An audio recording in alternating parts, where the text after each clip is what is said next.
ada yang namanya di dry. Di dry itu pakai air nggak? Enggak. Di dry pakai air nggak? Nggak. Kalau kita punya jas nih, ada najisnya. Yakin kita ada najisnya. Itu kalau pakai dry, itu jas nggak boleh dipakai sholat, nggak boleh dipakai sholat. Karena hukum dry itu dia tidak membasuh. Walaupun secara hygiene ya, secara kesehatan dia udah benar-benar bersih. Tapi secara fikih dia belum sah kalau belum dibasuh. Kita pakai jas, jangan sampai jas kita kena najis.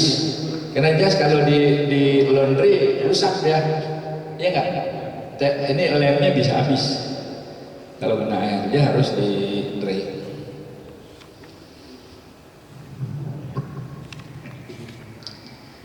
Par'on ini suatu cabang masalah. Lau adkhala al-mutawaddi'u yadahu, jika memasukkan orang yang berwudu, orang yang wudu nih, kalau dia masukin tangannya kemana? Ke bejana yang airnya kurang dari 2 kolam.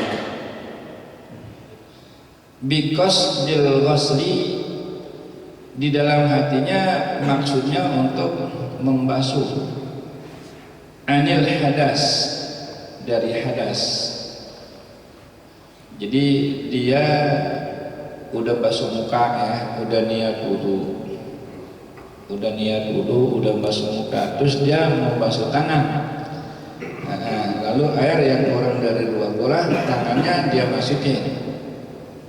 Ya, maksudnya emang dia mau basuh tangan, membasuh hadas tangannya. Atau la biqasdin, atau tidak dengan maksud atau tujuan mau membasuh tangan, tapi ba'da niyatil junub, sesudah niat mandi hadas. Jadi ada 3 masalah nih. Pertama, orang wudu, ya, orang wudu dia masukin tangannya ke dalam air yang kurang dari 2 kulah. Maksudnya dia membasuh tangan. Maka itu air yang kurang dari 2 kulah setelah kemasukan tangannya menjadi musta'mal. Itu kalau airnya kurang dari 2 kulah. Masalah yang kedua, orang mandi wajib. Mandi wajib nih. Dia udah niat mau mandi wajib. Udah niat. Lalu tangannya dia masukin ke dalam air yang kurang dari 2 kulah. Ini juga sama. Maka air yang kurang dari 2 kulah setelah dicelupin tangannya menjadi musta'mal, karena kurang dari 2 kulah dan karena air itu telah terpakai, telah tersentuh, telah terkena bagian dari anggota yang berhadas, baik hadas kecil maupun hadas besar. Tapi kalau dia enggak dalam keadaan wudu atau enggak dalam keadaan mau mandi wajib setelah niat gitu ya, enggak mau wudu, enggak mau mandi wajib, ada air 1 ember, dia celup pakai tangannya, beda sama, nyelupnya sama, tangannya dia celupin ke dalam ember. Tapi karena contoh yang kedua ini nggak ada kaitannya sama wudu dan nggak ada kaitannya sama mandi wajib, maka hukum air itu tidak terkena musta'mal, tidak terkena hukum musta'mal. Jadi terkena hukumnya musta'mal itu apabila ada kaitannya sama taharah. Taharah itu bersuci, baik itu wudu atau mandi wajib. Bisa dipahami kan nih? Sekarang kita nih nggak mau wudu dan nggak mau mandi wajib. Ada air di ember, kita masukin tangan kita, Kita bukan wudu dan bukan mandi wajib. Kita masukin ember, tangan kita ke dalam ember, terus kita angkat lagi. Pertanyaannya itu air mustamal apa enggak? Enggak, sebab tidak ada hukum toharoh di situ. Tidak ada hukum wudu dan tidak ada hukum mandi wajib. Atau kita mau wudu tapi kita belum niat, belum basuh muka, belum ngapa, belum niat, belum ngapa. Lalu tangan kita celupin ke ember yang airnya kurang dari 2 kula. Itu juga tidak terhukum mustamal. Kenapa tidak terhukum mustamal? Karena kita belum niat. Kalau kita belum niat, belum ada hukum toharoh di situ. Jadi air tidak terkena hukum mustamal karena kita tidak dalam kapasitas toharoh. Enggak, kalau ada yang wudhu orang lain lagi tadi enggak sampai 2 bulan mustakmal nggak? Iya, yang kita masukin tangan ke dalam air yang dalam contoh yang pertama ya, kita udah niat mandi wajib atau kita udah mulai wudhu. Nah itu jangankan buat orang lain, buat kita juga mustakmal. Kali niatnya kan cuma beda. Tapi kan airnya udah kena hukum mustamal, udah kena hukum mustamal. Walaupun masuk itu tadi yang air misalnya nggak niat wudhu atau nggak niat bukan gitu. Enggak. Mana maksudnya? Kita udah niat mau wudhu, Ada sisa air. ada sisa airnya, orang lain juga mau wudhu juga. Bekas kita tuh tadi. Iya. Sudah 2 pula. Masalah kemarin minggu kemarin ada 2 pula. Lalu 2 pula. Iya, 2 bulan sampai pulang. Itu aja logikanya. Berarti orang itu yang kan nggak ngerti. Jangan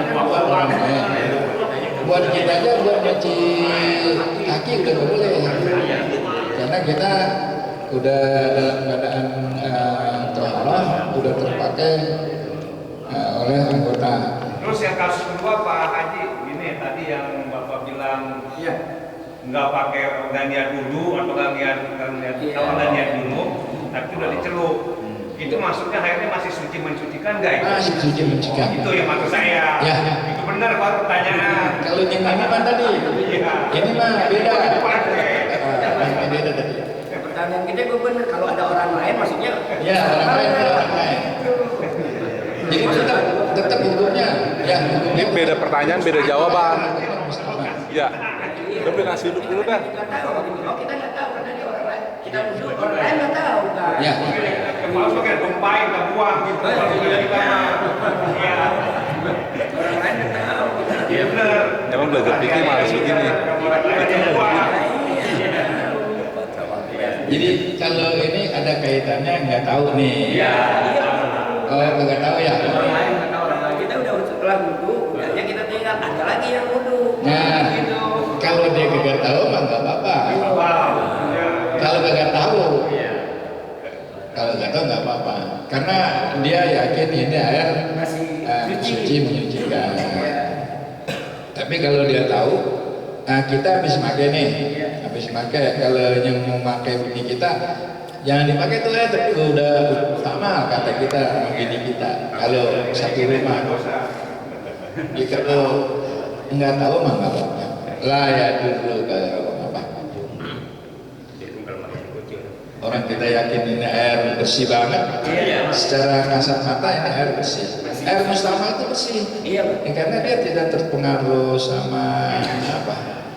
Iya, cuma dia hukumnya udah tersentuh sama anggota bersuci, ya udah walaupun airnya nggak berubah, itu mustamal. Beda dengan air yang hukumnya mutaghayyir ya. Kalau mutaghayyir itu masalahnya karena terjatuhi dengan benda yang suci dan berubah warnanya atau berubah rasanya.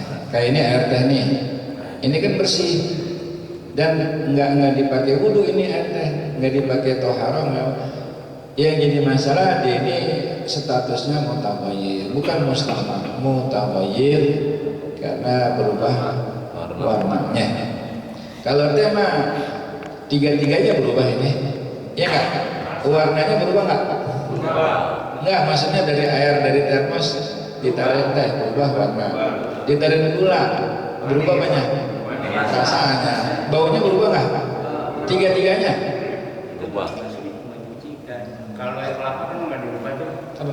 Air kelapa nggak diubah, dia banyak bisa digunakan dalam bersuci.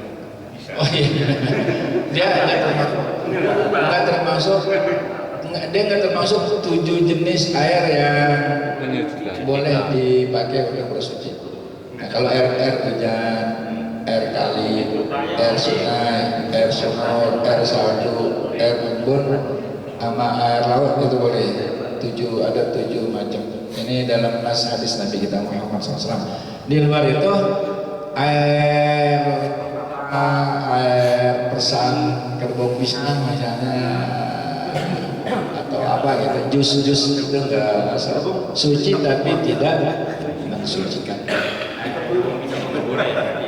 Boleh, kalau air sampai pun boleh kan bun mah. Nah kalau bun nggak boleh. Tapi di kita ini bun nggak banyak. Nggak ada. Namanya bun. Kalau banyak namanya salju.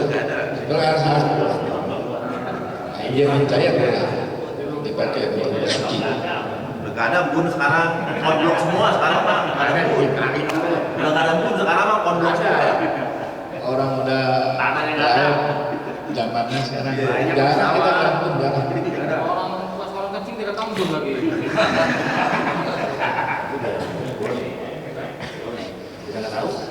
Nah, yang ketiga nih, air bisa mustakmal ba'da tas'au taslisin, atau sesudah 3 kali. Wajhil muhdisi, membasuh muka orang yang berhadas. Basuh muka, basuhan pertama itu basuhan yang wajib. Terus sunnah basuh lagi yang kedua, itu sunnah. Kita kan kalau wudu disunahkan 3 kali basuh. Basuhan pertama dengan syarat basuhan pertama itu rata, tambah 2 kali lagi. Kalau basuhan pertama belum rata, ratain dulu. Sekali belum rata, 2 kali belum rata, nah 3 kali baru rata. Itu dihitungnya baru sekali. Jadi basuhan itu dihitung sekali kalau udah rata. Nah, disunahkan nambah 2 kali lagi, jadi 3 kali. Nah, sekarang udah 3 kali nih, udah 3 kali. Nah, basuhan yang keempat, kalau misalnya ada yang mau mencelup air atau apa, itu juga kalau airnya kurang dari 20 menjadi mustakmal. Kita udah basuh muka 3 kali nih. Nah, itu basuhan berikutnya atau kita mau pakai untuk yang berikutnya menjadi mustakmal. Sekali lagi, kondisi yang kita bahas di sini ama kita ini jarang terjadi. Kenapa? Karena kita umumnya ama air berkah, ama air berkah. Jarang orang pakai air yang mustakmal. Karena rata-rata sekarang wudu di masjid pakai keran, di rumah juga pakai keran. Yang ada hukum mustakmal kalau air itu ditaruh di wadah yang wadahnya kurang dari 20, itu yang terhukum mustakmal. Oleh karena itu kita hati-hati kalau mandi wajib, kalau di kontrakan atau di tempat-tempat yang airnya kurang dari 20, jangan sampai air yang dari badan kita mental ke situ. Itu mentalnya itu menjadi mustakmal. Jadi pelan-pelan, basuh pelan-pelan, basuh lagi, ambil lagi pelan-pelan. Selesai mandi masih ada 3/4 air di ember. Itu hukumnya suci menyucikan apa mustakmal? Suci menyucikan, karena dia tidak terhukum. Orang kita mandinya hati-hati, kagak ada yang nyemprot atau tidak ada yang jatuh ke situ.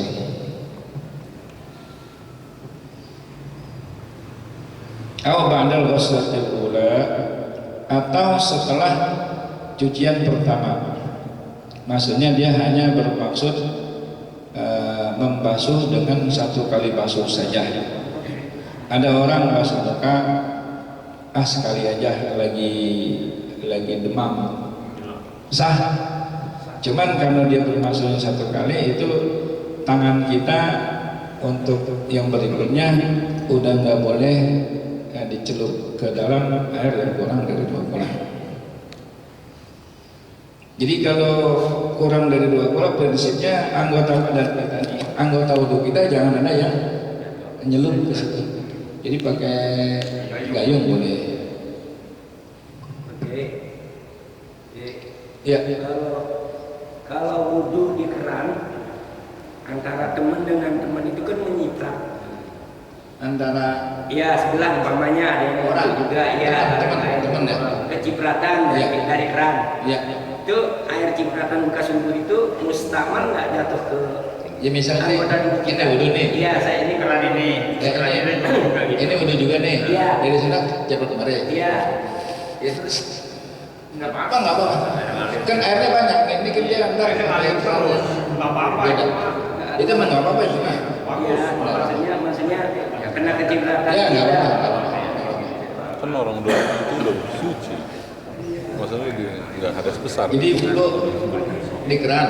Kita masuk Haji Nasuki kemar cipratan. Iya. Tapi kan dia wudhu juga. Dia pakai air di keran. Nggak apa-apa. Kecuali aku udah basah bekas airnya. Nah itu mustahil. Saya pernah lihat orang ada yang adil benar itu. Itu ada Oh dia bagian. minggir. Iya, minggir. Nggak mau dia itu. Kata saya, iya. Kata saya, kecipratan kena kita. Nggak apa-apa. Kecuali Basah ya. Pakainya tetap basah. nah, ya kecuali cipratan di lidah sini. Sayap kiri lucu nih. Sayap kiri lucu nih. Kita wudhu lagi, nggak masuk lagi. Hah? Lucu. Kalau Sayap itu kiri. kita kan ada air lagi di sini. Enggak. Iya, yang saking anunya. Kalau dia nggak ngerti, kalau orang begitu suruh ngaji. Kalau orang begitu suruh ngaji. Mungkin lagi pilek kali dia. Kan ada virus, kadang-kadang orang kalau wudhu lagi kecepretan bisa saja itu penularan virus.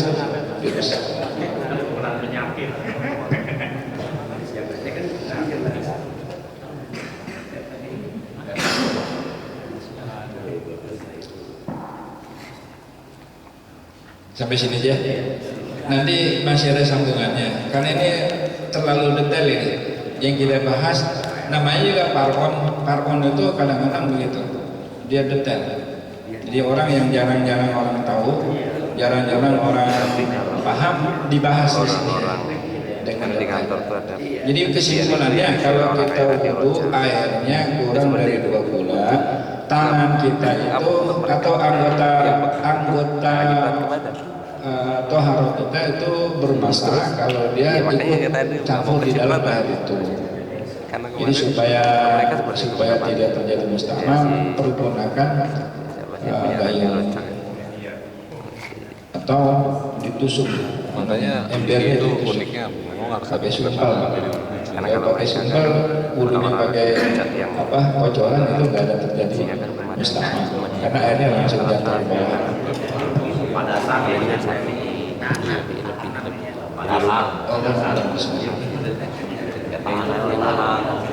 yang sekarang anggap salah itu kalau di kantor Ustaz, biasanya itu kalau tahu orang ini kan giliran saya. TV itu orang-orang itu Sabtu besok hari tanggal berapa?